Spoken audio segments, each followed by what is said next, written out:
Bwana Yesu Kristo na asifiwe. Ninakusalimu sana katika hilo jina na ninakukaribisha sana. Bwana Mungu akubariki na akupe neema yake tena ya kuendelea kumtumikia kwa furaha, kwa moyo wa kupenda.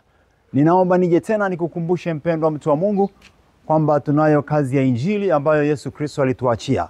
Marko 16 mstari ule wa 15 anasema, enendeni ulimwenguni mote mkaihubiri injili kwa kila kiumbe. Ni agizo la Bwana Yesu. Lakini Mathayo sura ya 28 pia anatuagiza kwamba tuende tukawafanye mataifa yote kuwa wanafunzi wake. Kazi hiyo ni ya kwako wewe na mimi hapa. Tunatakiwa tuende. Ninakualika na kuomba sana usiache kushiriki. Kuna mambo makuu Yesu alituachia. Mojawapo upendo. Lingine ni kama hili nalokupa sasa, injili, kuhubiri injili, watu waokolewe kutoka ufalme wa giza. Hii ni kazi moja kubwa na muhimu sana ambayo Yesu anataka tuifanye sisi wote tunaomwamini. Ninaomba ukashirikiane pamoja na mimi. Kunahitajika gharama kubwa. Kwa mfano tu kusafirisha watu siku ile, kusafiri nauli yake ni 300,000 kwenda kule Manyara. Hiyo ni nauli ya watu tu. Kwa wiki moja generator ikiwa ni sehemu ambayo haina umeme tunatumia shilingi 300,000, na hayo ni mafuta ya generator. Na kwa wiki au kwa mwezi mzima gharama yake inakwenda kwenye 4,400,000 na pesa juu, na 2,108,000 hivi.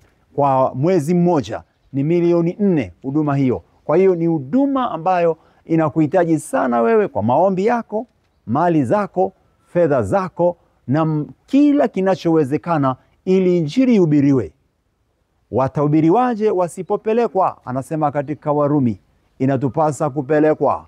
Peleka watumishi wa Bwana, nenda kahubiri kwa sadaka yako. Karibu ungane na mimi na kusihi sana katika jina la Yesu Kristo. Kazi hii tumeachiwa na Bwana Yesu, tunatakiwa tuifanye. Bwana akubariki na kukutunza. Namba ya simu nikukumbushe tena ambayo unaweza kutumia kuwasiliana na mimi au kutuma sadaka yako. Namba ya Airtel ni 0787 62 75 91. Lakini namba ya Vodacom ni 0762 282 439. Hiyo ni Vodacom. Narudia tena ya Airtel. Ya Airtel ni 0787 62 75 91. Na ile ya Vodacom ni 0762 282 439. Jina litatokea ni Elimlinzi Jeremia Mbise. Karibu kwa sadaka, karibu kwa ushirikiano mzuri kwa kazi njema ambayo tunaendelea nayo. Mara baada ya Pasaka kumalizika, tutakupa taarifa tunaenda kule Manyara, sehemu gani kule Manyara, kijiji gani kule Manyara, na mahali pengine katika ulimwengu, katika dunia hii au katika taifa la Tanzania, kila mahali ambako tutakwenda kuhubiri tutakuwa tukikupa taarifa. Basi karibu sana, na Mungu wa baraka akubariki, neema yake ikufunike. Endelea kuifurahia kazi ya Bwana Yesu Kristo. Amen, amen, amen, amen.